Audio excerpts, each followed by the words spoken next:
दोस्तों मैं हूं आपका होस्ट जस्ट फोर कोड। दोस्तों आ गया हूं आप लोग के लिए एक और अमेजिंग चैप्टर लेके, अमेजिंग पार्ट लेके जावास्क्रिप्ट का। यानी कि जावास्क्रिप्ट में आपको रिसेंटली एक टास्क दिया गया था दोस्तों।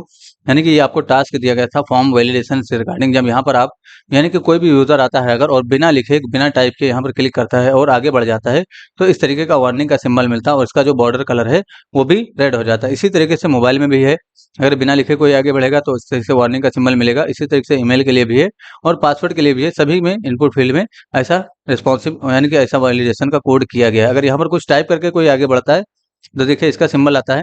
यहाँ पर अगर कोई टाइप करता है तो ऐसा सिंबल आएगा और यहाँ पर भी अगर कोई टाइप करता है तो सही का सिंबल आएगा, यानी कि टिक का। यहाँ पर भी टिक का सिंबल आया और यहाँ पर सही का सिंबल आ जाएगा, यानी कि चेक का सिंबल आ जाएगा इस तरीके से। ठीक है, अब बिना लिखे सपोज करो डायरेक्ट कोई सबमिट पे क्लिक करता है तो यहाँ पर इस तरीके से वार्निंग का सिंबल आएगा और यहाँ पर फेल्ड का रिस्पांस आएगा इस तरीके से। ठीक है, तो आपको ये सब कैसे हैंडल करना है यही चीज आपको बताया जाएगा। प्रीवियसली आपको टास्क दिया गया था, आपको हो सकता है करने में दिक्कत हुआ हो। तो सबसे पहले आ जाएंगे जरा अपने वीएस कोड में और अपना ये जो टास्क आपको दिया गया डिस्क्रिप्शन से उसको डाउनलोड करके ओपन कर लेंगे। जो भी जावास्क्रिप्ट का कोड होगा मैं हटा देता हूँ ताकि मैं आपको फिर से सिखा सकूँ। ये एचटीएमएल में आना है, देखिए एक फॉर्म लिया गया, यहाँ से आपको हटा देना है ये सारी चीज़। यहाँ से मैंने हटाया इस चीज़ को और देखिए फॉर्म है, फॉर्म के अंदर फील्ड सेट है, फील्ड सेट के अंदर बस यहाँ पर लीजेंड है। फॉर्म वैलिडेशन जो लिखा गया है यहाँ पर ये चीज़ वो लीजेंड लीजेंड के थ्रू ही आ रहा है। ठीक है, यानी कि जो फील्ड सेट के अंदर लीजेंड का यूज करते हैं तो वो बॉर्डर में ही आपको इस तरीके का लिख के आ जाता है। ठीक है, उसके बाद देखिए लेबल है, उसमें नेम लिखा गया। उसके बाद इनपुट फील्ड है ब्रेक टैग लगा के। तो ये सब बड़ी ही आसानी से डिजाइन किया गया। उसके बाद थोड़ा सा इसका सीएसएस का भी कोड होगा, इसको भी देख लीजिए। यानी कि एसटी का सिंबल लेना है, padding zero, margin zero, box sizing border box, body को सिलेक्ट करके display flex, justify coordinate centre, align item centre, flex direction column और मिनिमम हाइट 100 वीएच मैंने रखा है। उसके बाद फॉर्म के अंदर से फील्ड सेट को मैंने सिलेक्ट किया with 550 pixel, padding 0 pixel 20 pixel, यानी कि टॉप बॉटम से 0 पिक्सल, लेफ्ट राइट से 20 पिक्सल और बॉर्डर 30 पिक्सल सॉलिड शार्प, यानी कि 000 यानी कि ब्लैक कलर। फॉर्म के साथ फील्ड सेट और लेजेंड को सेलेक्ट किया गया। उसके बाद यहाँ पर फ़ॉन्ट साइज दिया गया, फ़ॉन्ट वेट दिया गया, फ़ॉन्ट फैमिली। उसके साथ यहाँ पर देखिए फ़ॉन्ट के साथ फिर से फील्ड सेट के अंदर से लेबल को सेलेक्ट किया गया, उसका फ़ॉन्ट साइज और उसका फ़ॉन्ट वेट, फ़ॉन्ट फैमिली। उसके बाद फ़ॉन्ट फॉर्म के अंदर से फील्ड सेट के अंदर से इनपुट इनपुट फील्ड को सेलेक्ट किया गया, उसके अंदर यहाँ पर इतना कोड किया गया। उसके बाद देखिए फील्ड सेट के अंदर से इनपुट का फोकस जो है उसका आउटलाइन नन किया गया।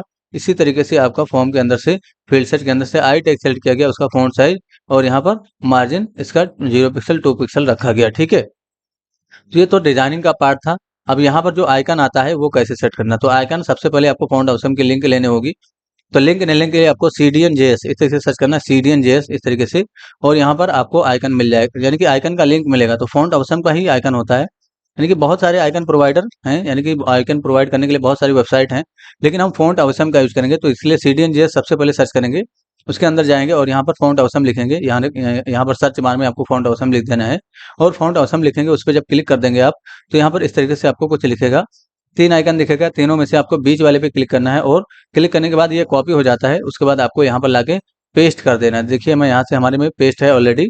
ठीक है, उसके बाद आपको आइकन का डायरेक्ट यहाँ पर यूज करना है। जैसे कि कोई भी आइकन का यूज करना चाहते हो तो आपको फॉन्ट ऑप्शन की वेबसाइट पे जाना होगा और वहाँ से आइकन देखना होगा। तो फॉन्ट ऑप्शन इस तरह से सर्च कर लीजिए, सॉरी गूगल फॉन्ट नहीं सर्च करना है आपको, यहाँ पर सर्च करना है फॉन्ट ऑप्शन। तो यहाँ पर लिखेंगे फॉन्ट अवेसम, इस तरह से लिख देंगे फॉन्ट ऑप्शन और यहाँ पर क्लिक करेंगे तो फॉन्ट ऑप्शन की जो वेबसाइट होगी फर्स्ट लिंक fontawesome.com, इस पे जाएंगे और यहाँ पर आपको क्या लिखना है, ये देखिए आइकन पे जाना है। यहाँ पर आइकन का सिंबल होगा, इस पे क्लिक कर देंगे। जैसे आपको सही का सिंबल चाहिए तो यहाँ पर आपको लिख देना चेक, इससे चेक लिखेंगे, इंटर प्रेस करेंगे तो बहुत सारा आइकन आएगा।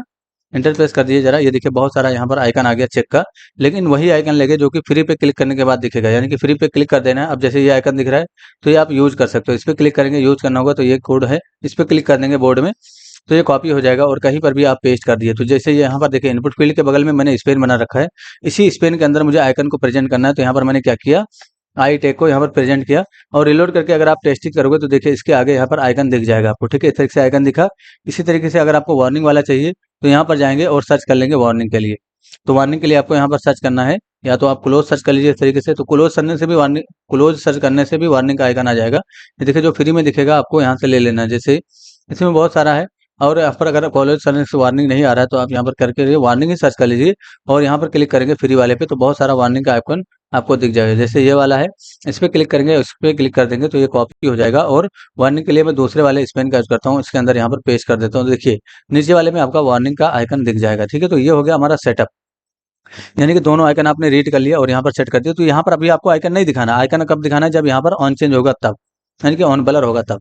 तो इन दोनों आइकन को यहाँ से हटाएंगे और इंडेक्स डॉट जेएस पे आ जाएंगे। सबसे पहले आपको एक कांस्टेंट बनाना है वार्निंग के नाम से, और जो वार्निंग वाला आइकन है वो सिंगल कोड के अंदर रखना है इस तरीके से, और कंट्रोल भी कर देना है। अब यहाँ पर सिंगल कोड का यूज इसलिए करेंगे दोस्तों, क्योंकि इसके अंदर देखिए डुअल कोड के अंदर क्लास लगा हुआ है। तो अगर ये जो क्लास का कोड है ये सिंगल होता तो बाहर वाला आपको डुअल करना पड़ता है। जैसे अब बाहर वाला हम डुअल कर दें तो हमें एरर मिलेगा, यानी कि एरर मिलेगा, या तो आप इसको सिंगल कोड कर दीजिए या तो फिर अंदर वाला जो है उसको सिंगल कोड कर दीजिए। तो मैंने अंदर वाले को अगर सिंगल कोड करना है तो यहाँ पर जाके इस तरह से कोड को चेंज कर देंगे, ठीक है। यहाँ पर उसके बाद आपको दूसरा एक वेरिएबल और बनाना है, टर्मिनेट करिए, कांस्टेंट एक और बनाइए, यानी कि सक्सेस के नाम से। इसे मैंने सक्सेस के नाम से कांस्टेंट बनाया, और यहाँ पर क्या करूंगा मैं, ये जो सक्सेस वाला आइकन है इसको भी यहाँ पर रख लूंगा, यानी कि ये वाला आइकन, ठीक है। तो इसको भी कंट्रोल एक्स करिए, यहाँ पर कंट्रोल एक्स, और यहाँ पर आप क्या करिए, सक्सेस वाले आइकन को भी प्रिंट करके रख लीजिए, कंट्रोल भी करिए इस तरीके से। अच्छा, किसी कोड के अंदर रखेंगे तो मैंने यहाँ पर डुअल कोड का यूज किया और सिंगल कोड का यूज किया, और कंट्रोल भी कर दूंगा। तब सिंगल कोड का यूज यहाँ पर क्यों किया, क्योंकि ये देखिए अंडर वाला जो है आपका डुअल कोड है, यानी कि जो क्लास है वो डुअल कोड से लॉक्ड है, इसलिए हमने यहाँ पर सिंगल कोड का यूज किया। अगर आपको दोनों आइकन देखना है तो क्वेरी सिलेक्टर यानी कि डॉक्यूमेंट डॉट क्वेरी सिलेक्टर का यूज करता हूँ, और मेरे पास एक मतलब वहाँ पर वो है, रिजल्ट के नाम से एक आईडी है, उसी को मैं सेलेक्ट कर लेता हूँ, और उसी में इनर एचटीएमएल लगा के आपको सक्सेस भी पास करके दिखाता हूँ। मैंने सक्सेस पास किया तो देखिए यहाँ पर कौन सा आइकन आएगा, रिलोड करेंगे तो देखिए नीचे की तरफ चेक आया। अगर हम यहाँ पर वार्निंग लिखेंगे, यानी कि वार्निंग का सिंबल देंगे इस तरीके से, वार्निंग, वार्निंग इस तरीके से लिख देंगे तो यहाँ पर वार्निंग वाला सिंबल आ जाएगा। इस तरीके से रिलोड करेंगे तो इनर एचटीएमएल यूज करने से ही ये प्रोसेस होगा। अगर आपने यहाँ पर इनर टेक्स्ट का यूज कर लिया है, यानी कि इनर टेक्स्ट, अगर आपने इसका सॉरी इनर टेक्स्ट इसका अगर आपने यूज कर लिया है तो क्या प्रॉब्लम होगी, ये एज अ टेक्स्ट यहाँ पर प्रोड्यूस हो जाएगा। ये देखिए ना, यानी कि फाफा सॉलिड जो आपने यहाँ पर लिखा था वही प्रोड्यूस हो गया। लेकिन अगर आपने यहाँ पर इनर एचटीएमएल का यूज किया है, इसका मतलब क्या हुआ कि वो एज अ टैग प्रोसेस होगा, यानी कि जो आई है वो एज अ टैग प्रोसेस होगा यहाँ पर इस तरीके से, ठीक है। तो अभी हमें इसके अंदर नहीं प्रेजेंट करना है, हमें तो कहीं और प्रेजेंट करना है। तो यहाँ पर देखिए सबसे पहले आपको किस पे ऑन चेंज करना है, यानी कि जैसे ये इनपुट फील्ड पे ऑन चेंज होगा तो इनपुट फील्ड को आपको सेलेक्ट करके लाना होगा इंडेक्स डॉट जेएस में। तो इंडेक्स डॉट जेएस में कई तरीके हैं सेलेक्ट करने के, आप चाहें तो सभी इनपुट फील्ड को अलग अलग सेलेक्ट करिए, या आप चाहें तो सभी इनपुट फील्ड को एक साथ सेलेक्ट करके इसमें ले आइए। तो यहाँ पर क्या करेंगे, हम एक कांस्टेंट बनाएंगे जरा ऑल इनपुट के नाम से, ऑल इनपुट के नाम से कांस्टेंट बनाया मैंने, और यहाँ पर क्या करूंगा मैं, सभी इनपुट फील्ड को सेलेक्ट करने के लिए डॉक्यूमेंट का यूज करेंगे, डॉट क्वेरी सिलेक्टर ऑल का यूज करेंगे इस तरीके से, और यहाँ पर क्या लिख देंगे हम लोग, इनपुट। इनपुट आपने लिखा जरा कंसोल डॉट लॉग करिए इस तरीके से, यहाँ पर जाके कंसोल डॉट लॉग का यूज करेंगे, और ऑल इनपुट जो है, यानी कि यहाँ पर हम ऑल इनपुट को इस तरीके से प्रिंट कर देंगे। तो अगर आपने ऑल इनपुट को प्रिंट किया है कंसोल में, रिलोड करिए जरा, पेज लोड होते ही इंस्पेक्ट करके कंसोल में जाएंगे, देखेंगे ये देखिए है ना पूरा नोड लिस्ट आया। तो बेसिकली एक एरे होता है, ये देखिए 0 इंडेक्स पे ये गया, 1 इंडेक्स पे ये गया। अगर आप रिलोड करोगे दोबारा तो देखिए यहाँ पर नोड लिस्ट आया, और यहाँ पर देखिए एरे का सिंबल भी आपको दिखेगा इस तरीके से, ठीक है। तो ये देखिए 0 इंडेक्स पे इनपुट, यानी कि जो यहाँ पर हाईलाइट करूंगा तो यहाँ पर भी हाईलाइट होगा, देखिए आपका नेम वाला गया, उसके बाद मोबाइल वाला गया, उसके बाद आपका ईमेल गया, उसके बाद पासवर्ड गया, उसके बाद एड्रेस गया।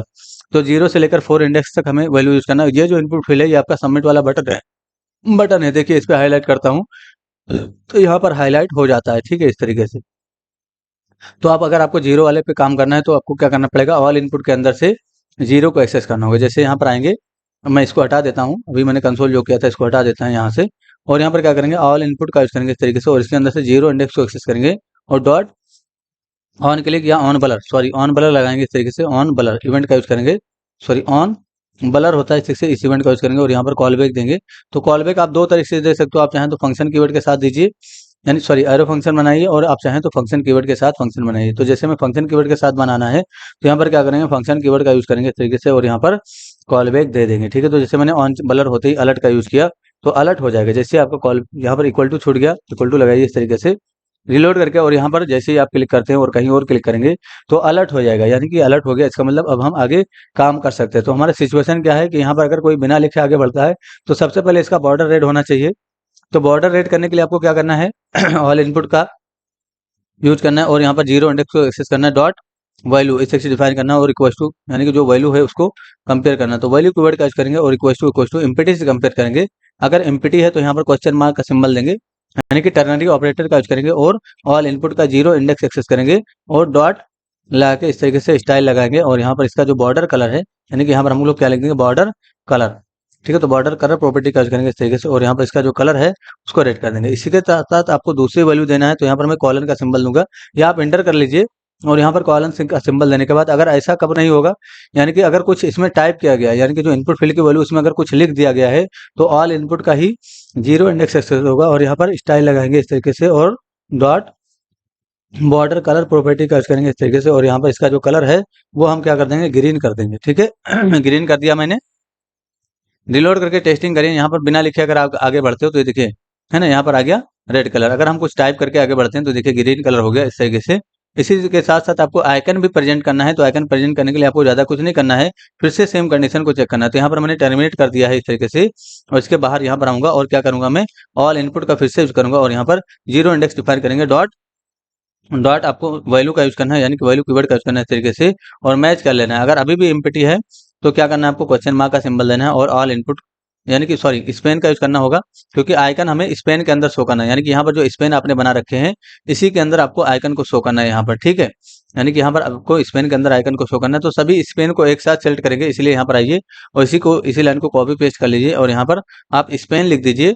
और यहाँ पर अगर आप ऑल स्पेन लिखते हो इस तरीके से, सॉरी ऑल स्पेन, तो इसका मतलब क्या होगा कि सभी स्पेन इसमें आ जाएंगे। अब आपको ऑल स्पेन के अंदर से जीरो वाले स्पेन को एक्सेस करना है, और उसके अंदर इनर एचटीएमएल लगाना है। तो मैंने यहाँ पर जीरो को एक्सेस किया और डॉट इनर एचटीएमएल इस तरीके लगाऊंगा, और यहाँ पर जो एरर का रिस्पॉन्स है, यानी कि जो वार्निंग वाला है आइकन, उसको यहाँ पर डाल देंगे। ठीक है, इसी के साथ साथ अगर इसमें कुछ टाइप कर दिया गया, यानी कि इसमें कुछ लिख दिया गया है, तो सक्सेस वाला आइकन जाना चाहिए, इसलिए यहाँ पर मैंने टर्नरी ऑपरेटर का यूनिरी ऑपरेटर का यूज किया। एंटर कर लेंगे, यूनिरी ऑपरेटर का यहाँ पर सिंबल देंगे, और ऑल स्पेन का यूज करेंगे इस तरीके से। अगर उसमें कुछ टाइप कर दिया गया है तो जीरो इंडेक्स को एक्सेस करेंगे, डॉट इनर एचटीएमएल डिफाइन करेंगे, और यहाँ पर सक्सेस का जो आइकन है वो यहाँ पर दे देंगे। ठीक है, तो अभी क्या होगा, देखिए रिलोड करेंगे इस तरीके से, और यहाँ पर बिना लिखे आगे बढ़ेंगे तो देखिए वार्निंग का सिंबल आएगा। अब इसका कलर भी रेड होना चाहिए, तो कलर रेड करने के लिए आपको ज़्यादा कुछ नहीं करना है।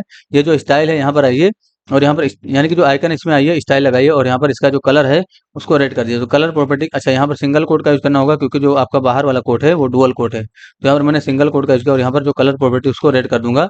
ऐसे ही आपको यहाँ पर भी लगाना है। तो यहाँ पर देखिए बाहर सिंगल कोड है, इसलिए यहाँ पर स्टाइल के अंदर आपको कौन सा कोड यूज करना है, डुअल कोड, और यहाँ पर कलर प्रॉपर्टी का यूज करना है इस तरीके से, और यहाँ पर इसको ग्रीन कर देना है, यानी कि यहाँ पर आपको इसको ग्रीन कर देना है, बस इतना करना है। और रिलोड करके टेस्टिंग फिर से करेंगे, यहाँ पर क्लिक करके कहीं और क्लिक करेंगे, देखिए वार्निंग का आइकन रेड कलर का आया। अगर हम कुछ टाइप करके कहीं और क्लिक करें तो चेक का आइकन आएगा और ग्रीन कलर में आ जाएगा। ठीक है, तो ये हो गया आपका फंक्शनलिटी। ठीक है, तो पहली फंक्शनलिटी आपने समझी। अब समझो यहाँ पर आपको दिस, यानी कि आपको यहाँ पर इनपुट फील्ड ही अगर लिखना था, तो देखिए इसमें इवेंट लगा हुआ है और फंक्शन कीवर्ड के साथ आपने बनाया है, तो आपको इसको कैसे लिखना है, यानी कि दोबारा फिर से आप इसको कैसे किस तरीके से लिख सकते हो। तो जहां जहां आपने ये लिखा है इसके जगह पे आप दिस भी लिख सकते हो, इस तरीके से दिस लिख दीजिए। जहां जहां ऑल इनपुट जीरो का यूज किया आपने, यहाँ पर अगर दिस लिखा, इस तरीके से यहाँ पर भी दिस लिखा अगर आपने, तो इसका मतलब भी यही हुआ कि यही चीज यहाँ पर रिटर्न आएगी, ऑल इनपुट जीरो। ठीक है, तो दिस लिखते हैं इस तरीके से यहाँ पर भी, तो दिस लिखने का मतलब यही हुआ कि यहाँ पर यही चीज, यानी कि जो ऑल इनपुट जीरो लिखा हुआ है वो यहाँ पर आ जाएगा। ठीक है, तो आपको इतना बड़ा ऑल इनपुट जीरो लिखने की जरूरत नहीं, आप सिर्फ दिस लिखिए इस तरीके से, लेकिन दिस आपका सिर्फ और सिर्फ इस तरीके से अगर आपने फंक्शन बनाया है तब कॉल काम करेगा। ठीक है, यहाँ पर आपको दिस का यूज नहीं करना है, क्योंकि ये इसमें इवेंट नहीं लग रहा है। तो अभी आपको समझाता हूं मैं, दिस कीवर्ड का मैंने यूज किया, तो अभी भी आपका वैसे ही काम करेगा जैसे पहले काम कर रहे थे। यहाँ पर आके ऑन चेंज करेंगे, देखिए, और यहाँ पर कुछ टाइप करके आगे बढ़ेंगे तो ये देखिए इस तरीके से आया। तो दिस कीवर्ड क्या रिटर्न करता है वो समझिए जरा।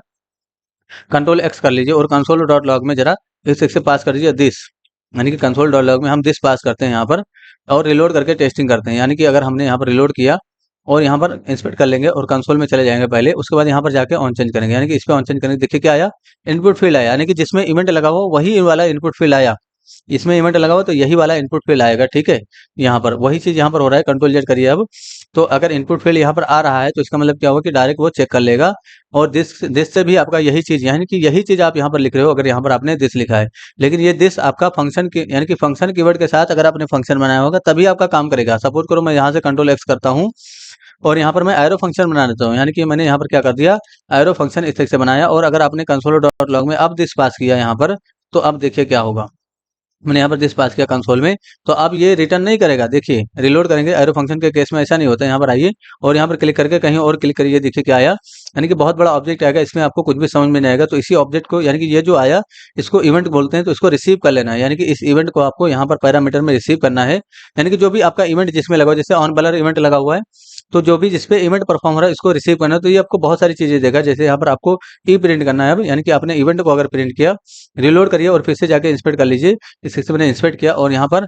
कंसोल में जाऊंगा और यहाँ पर ऑन चेंज पे क्लिक करूंगा, तो ये देखिए आपका इवेंट आया। अब इसी इवेंट के अंदर से आपको टारगेट नाम का जो प्रॉपर्टी है उसको एक्सेस करना है। ये देखिए ना, यहाँ पर इसको ओपन करिए, उसी के अंदर कहीं ना कहीं टारगेट नाम का प्रॉपर्टी होगा। ये देखिए टारगेट नाम का प्रॉपर्टी है, अगर आप इसको एक्सेस करते हैं तो जो इनपुट फील्ड है वो मिल जाएगा। जैसे इसमें हाईलाइट करूंगा तो ये वाला इनपुट फील्ड आपके पकड़ में आ रहा है। तो यहाँ पर आपको क्या करना पड़ेगा, इवेंट के अंदर से आपको टारगेट नाम का जो प्रॉपर्टी है उसको एक्सेस करना है। रिलोड करिए, ये देखिए टारगेट वाला जो है आपका एक्सेस है, यानी कि इनपुट फील्ड आपका अब रिटर्न आ गया। ये देखिए ना, मैंने यहाँ पर ऑन चेंज किया तो इनपुट फील्ड अब आपका आ रहा है जिसपे इवेंट लग रहा है। ये देखिए जिसपे इवेंट लगा है वही वाला इनपुट फील्ड आ रहा है। तो अगर आपको यहाँ पर आपने एरो फंक्शन का यूज किया है, अब जरूरी भी ये भी नहीं है कि आप इवेंट के नाम से यानी कि ई के नाम से ही यहाँ पर कांस्टेंट बनाइए। आप क्यों डब्ल्यू कुछ भी कर दीजिए, तो आपको यहाँ पर आपको क्या करना पड़ेगा, बस यहाँ पर आपको क्यों डब्ल्यू के अंदर से यानी कि टारगेट को एक्सेस करना होगा, तो अभी भी आपका इनपुट फील्ड जो है रिटर्न आ जाएगा यहाँ पर। ठीक है, तो बेसिकली यहाँ पर जो रिसीव करते हैं उसको इवेंट बोला जाता है, इसलिए यहाँ पर इन के नाम से ही पैरामीटर दीजिए और यहाँ पर भी आप ई को ही रिसीव करिए। ठीक है, तो एरो फंक्शन के केस में ऐसा होगा, यानी कि एरो फंक्शन के केस में आपको क्या, अच्छा यहाँ पर कुछ मिस्टेक हो गया, Q W is not defined बता रहा है।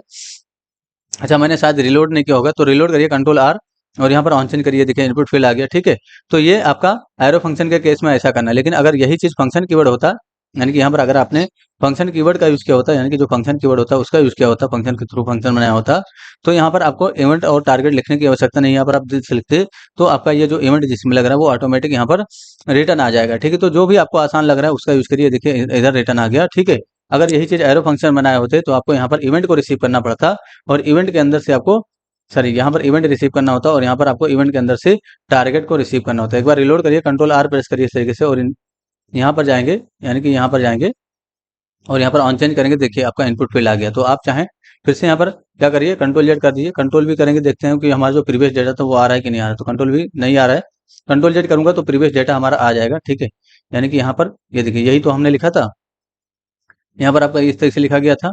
तो अभी आपको यहाँ पर अगर आपने एरो फंक्शन बनाया, सपोज करो यहाँ पर मैं एरो फंक्शन कर देता हूँ इस तरीके से, यहाँ पर इस तरीके से, तो अगर आपने एरो फंक्शन बनाया तो यहाँ पर दिस नहीं काम करेगा, तो यहाँ पर क्या करेंगे, इवेंट को रिसीव करेंगे और इवेंट के अंदर से यानी कि जो ई है उसके अंदर से टारगेट नाम का जो प्रॉपर्टी है उसको एक्सेस कर लेंगे। तो ये 3-4 जगह पे आपको बदलाव करना है, यहाँ से कॉपी करिए और यहाँ पर भी कर दीजिए और उसके बाद यहाँ पर भी कर दीजिए, उसके बाद यहाँ पर भी आपको कर देना है। ठीक है, ये हो गया आपका इवेंट के अंदर से टारगेट। अब रिलोड करिए जरा और टेस्टिंग करिए। मैंने यहाँ पर ऑन चेंज किया, ये देखिए है ना, और वार्निंग का आइकन आया और अगर हम कुछ टाइप करके आगे बढ़ेंगे तो यहाँ पर चेक का सिंबल आ जाएगा। तो ये सभी के लिए करना है, यानी कि यहाँ पर जितना भी वैल्यू है उसके लिए सभी के लिए करना है। तो इसी को कॉपी कर लेंगे कंट्रोल सी करके, कंट्रोल सी किया मैंने, यहाँ पर कंट्रोल भी करेंगे और यहाँ पर आपको यहाँ पर 1 कर देना है, यानी कि इंडेक्सिंग नंबर 1 एक्सेस होगा और यहाँ पर इवेंट के अंदर से टारगेट ही रहेगा, सब कुछ ठीक है। यहाँ पर आपका जो ऑल स्पेन का 1 इंडेक्स एक्सेस हो जाएगा, बस इतना करना है आपको। और यहाँ पर भी आपका ऑल स्पेन का 1 इंडेक्स एक्सेस होगा, बस इतना करना है। ठीक है, रिलोड करके टेस्टिंग करिए। मैं यहाँ पर आके रिलोड करता हूँ इस तरीके से और यहाँ पर आके मैं आगे बढ़ूंगा, यानी कि ऑन चेंज करूंगा तो देखिए ये हो गया। अगर मैं यहाँ पर कुछ टाइप करके आगे बढ़ूंगा तो यहाँ पर ये हो जाएगा। ठीक है, यानी कि चेक कर, अब यहाँ पर भी आपको करना है। अगर इसमें कोई भी बिना लिखे आगे बढ़ता है तो यहाँ पर आपको क्या करना है, कॉपी पेस्ट करना है इसी चीज को, कंट्रोल सी करिए और यहाँ पर इसके जस्ट नीचे कंट्रोल भी कर दीजिए। यहाँ पर आपका क्या हो जाएगा, 2 हो जाएगा इस तरीके से और यहाँ पर स्पेन का जो इंडेक्स होगा वो 2 होगा।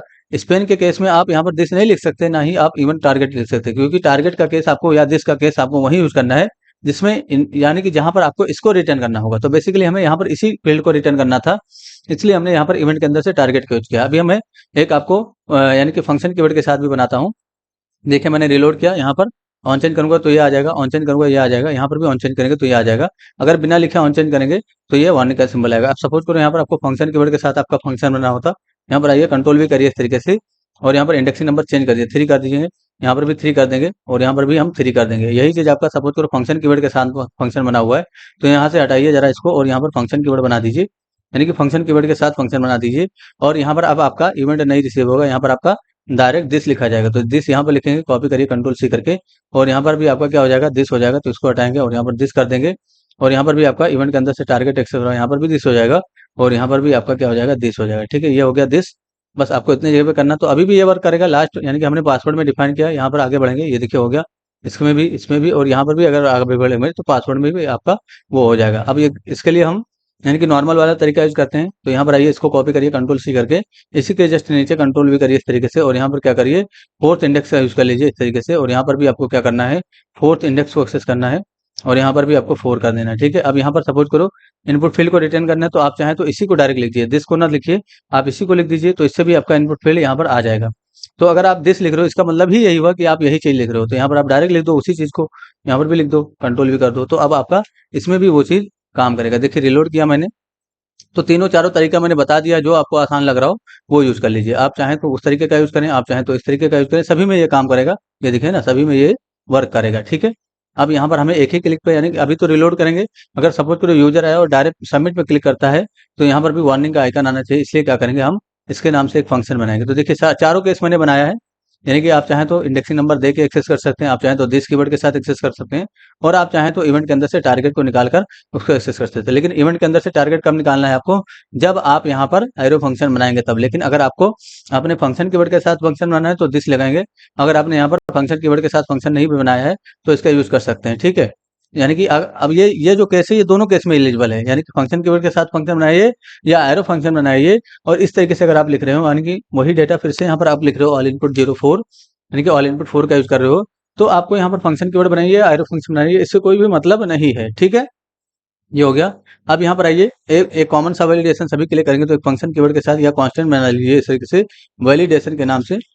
यहाँ पर मैंने वैलिडेशन के नाम से कांस्टेंट बनाया, और यहाँ पर क्या करूँगा, जो वैलिडेशन वाला कांस्टेंट, इसको मैं यहाँ से हटाता हूँ, इसको मैं कॉल कर लूँगा। इस तरीके से मैंने यहाँ पर वैलिडेशन वाले को, यानी कि एक डिफिनेशन किया, और यहाँ पर क्या करेंगे, सबसे पहले इसको मैं कॉपी कर लेता हूँ, यानी कि ये वाला जो है पहला वाला, इसको कॉपी कर लीजिए कंट्रोल सी करके। और यहाँ पर आपको आप इवेंट या दिस कुछ भी नहीं लगेगा, आपको यहाँ पर डायरेक्ट इंडेक्सिंग नंबर ही फॉलो करना होगा। तो यहाँ पर आइए जरा, और यहाँ पर क्या हो जाएगा, ऑल इनपुट का 0 इंडेक्स एक्सेस होगा इस तरीके से। और यहाँ पर इसको कॉपी कर लीजिए कंट्रोल सी करके, और यहाँ पर भी आपका ऑल इनपुट का 0 इंडेक्स ही एक्सेस होगा, यानी कि यहाँ पर भी कर देंगे। और यहाँ पर भी आपको ऑल इनपुट का 0 इंडेक्स ही एक्सेस करना है। और यहाँ पर भी आपको, यानी कि यहाँ पर जहाँ जहाँ टारगेट लगा वहाँ वहाँ ऑल इनपुट का 0 इंडेक्स एक्सेस करना है। और स्पिन का भी 0 इंडेक्स एक्सेस होगा, रिलोड करके। अच्छा, अभी हमने और भी करना है, यानी कि सभी के लिए, पांचों के लिए कर देंगे, यानी कि इसके लिए, इसके लिए, इसके लिए, इसके लिए और इसके लिए, सभी के लिए कर देंगे।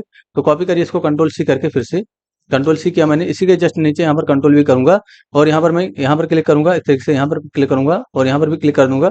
जहाँ जहाँ 0 0 है वहाँ वहाँ क्या करना है, आपको 1 कर देना है। तो सभी जगह पे मैंने 1 कर दिया। उसके बाद जस्ट यहाँ पर कंट्रोल वी करेंगे, और उसके बाद फिर से जहाँ जहाँ 0 है वहाँ वहाँ क्या कर देना है, आपको 1 कर देना, यानी कि 2 कर देना है आप। तो यहाँ पर क्लिक करेंगे इस तरीके से, और यहाँ पर जाके मैं इसको 2 कर दूंगा। तो सभी जगह पे मैंने क्लिक करके 2 कर दिया। उसके बाद आपको एक बार वो कंट्रोल भी करना है। उसके बाद आपको क्या करना है, यहाँ पर जाना है, क्लिक कर लेना है सभी जगह पे, और इसका जो इंडेक्सिंग नंबर है वो 3 कर देना है, क्योंकि अब हमें थर्ड वाले को एक्सेस करना है। तो यहाँ पर मैंने थर्ड इस तरीके से कर दिया 3। उसके बाद एक और बार कॉपी पेस्ट करेंगे, और यहाँ पर कंट्रोल भी करेंगे। यहाँ पर क्या हो जाएगा, क्लिक करेंगे, यहाँ पर क्लिक करेंगे, यहाँ पर क्लिक करेंगे, यहाँ पर क्लिक करेंगे, यहाँ पर क्लिक कर लेंगे इस तरीके से, और यहाँ पर क्या कर देंगे, 4 कर देंगे। तो अब ये वैलिडेशन वाला फंक्शन कब कॉल होगा, जब आपका फॉर्म सबमिट होगा। तो फॉर्म को भी सिलेक्ट कर लीजिए जरा, तो ऊपर की तरफ आइए और इसी को कॉपी पेस्ट करिए। यहाँ पर आप फॉर्म सेलेक्ट कर लीजिए, यानी कि फॉर्म सेलेक्ट करेंगे, फॉर्म लिखेंगे इस तरीके से।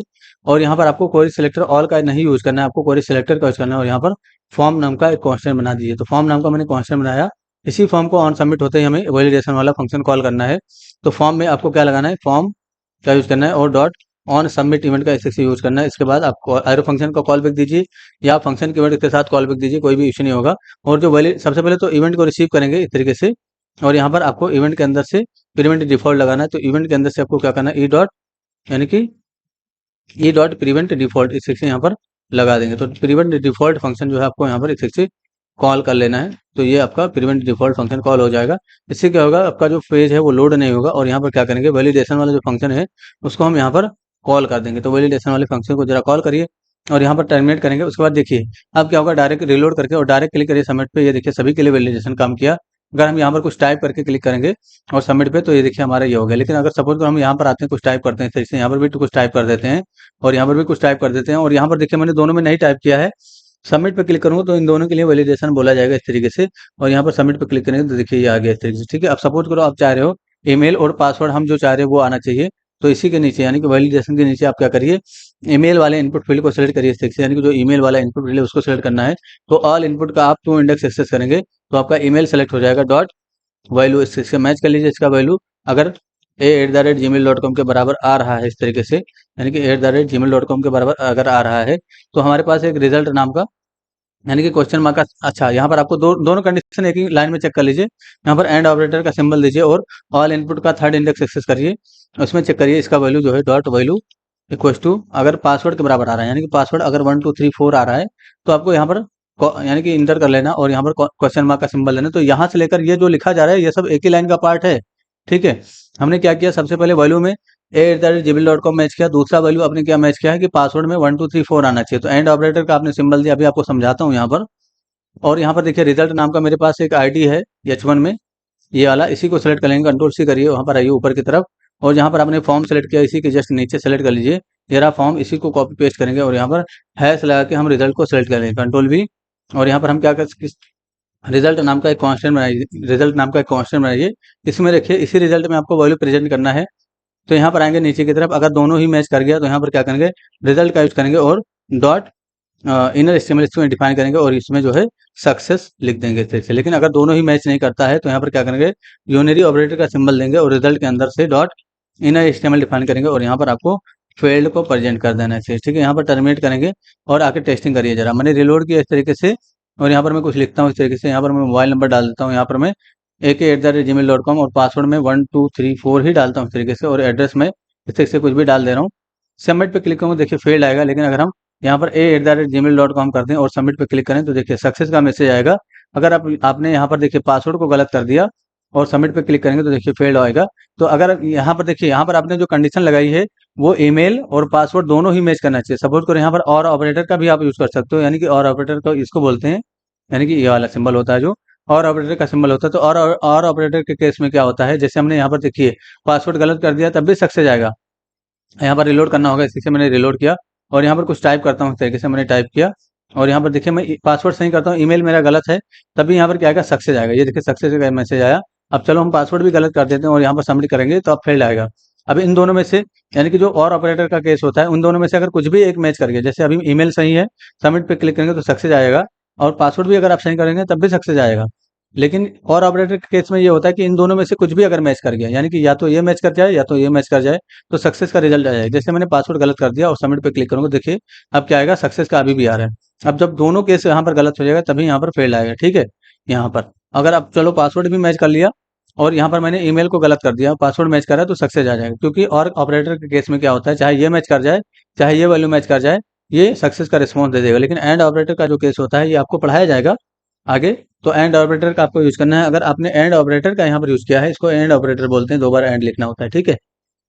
तो दोनों ही कंडीशन, यानी कि A@gmail.com आना चाहिए प्लस पासवर्ड भी 1234 आना चाहिए। तो यहाँ पर आइए, रिलोड करिए और यहाँ से मैंने कुछ टाइप किया इस तरीके से, यहाँ पर ईमेल में A@gmail.com और पासवर्ड में 1234 इस तरीके से लिखेंगे। एड्रेस में आप कुछ भी डाल दीजिए, सबमिट पे क्लिक करें, देखिए सक्सेस आ गया। अगर हम पासवर्ड गलत कर दें और सबमिट पे क्लिक करें तो फेल्ड आ जाएगा, ठीक है। अगर हम पासवर्ड सही कर दें और यहाँ पर ईमेल को गलत कर दें तब भी आपका फेल्ड आएगा, क्योंकि इस सिचुएशन में क्या होना चाहिए, दोनों ही कंडीशन ट्रू होनी चाहिए। अगर दोनों ही कंडीशन अगर आप ट्रू हैं, यानी कि सही है, तो यहाँ पर सक्सेस का रिस्पॉन्स आ जाएगा। तो ये वैलिडेशन हो गया। अगर कोई बिना लिखे डायरेक्ट क्लिक करेगा तो ये देखिए इस तरीके से आ गया। सपोज करो यहाँ पर इसमें कुछ लिख देता है, यानी कि यूजर यहाँ पर आता है इस तरीके से कुछ लिखता है और दो तीन फील्ड में इसने लिखा, ईमेल में लिख दिया, पासवर्ड में लिख दिया इस तरीके से, और यहाँ पर क्लिक करता है सबमिट पे, तो देखिए यहाँ पर इस तरीके से दोनों के लिए आया वार्निंग का आइकन, ठीक है यहाँ पर। तो ये सारी चीज़ें आपको इसमें, अभी ये कंप्लीट वैलिडेशन नहीं है, आपको आगे की चीज़ें बताई जाएंगी अभी धीरे धीरे।